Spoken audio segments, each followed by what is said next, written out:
Once, when I was 6 years old, I saw a magnificent picture in a book called True Stories from Nature about the primeval forest. It was a picture of a boa constrictor in the act of swallowing an animal.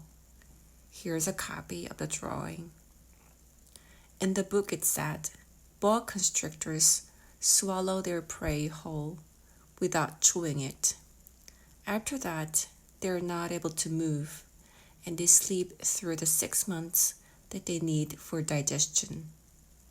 I pondered deeply.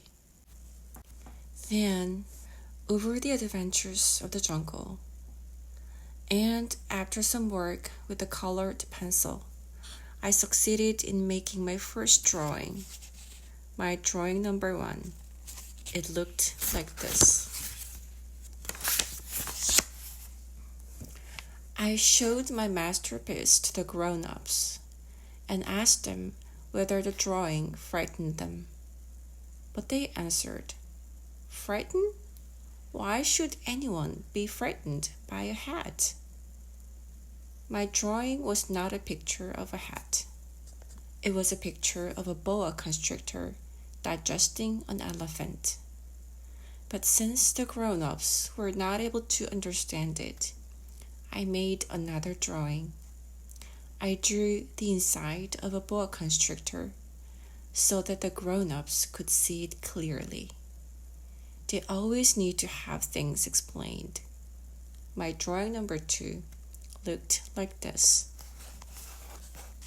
The grown-ups' response this time was to advise me to lay aside my drawings of boa constrictors, whether from the inside or the outside, and devote myself instead to geography, history, arithmetic, and grammar. That is why, at the age of 6, I gave up what might have been a magnificent career as a painter. I had been disheartened by the failure of my drawing number 1 and my drawing number 2. Grown-ups never understand anything by themselves, and it is tiresome for children to be always and forever explaining things to them. So then I chose another profession and learned to pilot airplanes.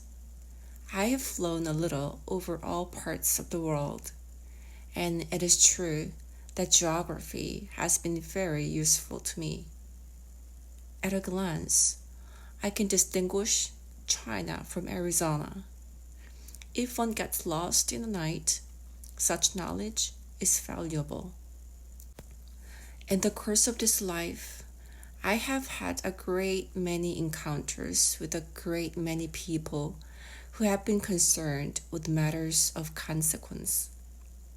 I've lived a great deal among grown-ups.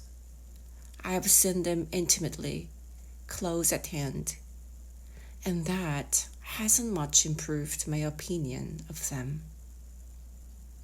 Whenever I met one of them who seemed to me at all clear-sighted, I tried the experiment of showing him by drawing number 1, which I've always kept.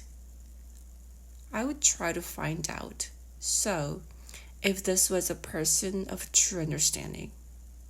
But whoever it was, he or she will always say, "That is a hat." Then I would never talk to that person about boa constrictors, or primeval forests, or stars. I would bring myself down to his level. I would talk to him about bridge, and golf, and politics, and neckties, and the grown-up would be greatly pleased to have met such a sensible man.